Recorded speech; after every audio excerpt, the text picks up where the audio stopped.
ఘనమైనవి నీ కార్యములు నా ఎడల, స్థిరమైనవి నీ ఆలోచనలు నా యేసయ్యా.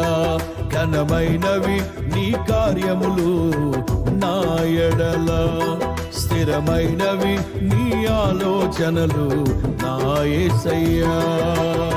కృపలను పొందుచు కృతజ్ఞత కలిగి స్తుతులర్పించెదను అన్ని వేళలా. కృపలను పొందుచు కృతజ్ఞత కలిగి స్తుతులర్పించెదను అన్ని వేళలా. అనుదినము నీ అనుగ్రహమే, ఆయుష్కాలము నీ వరమే. అనుదినము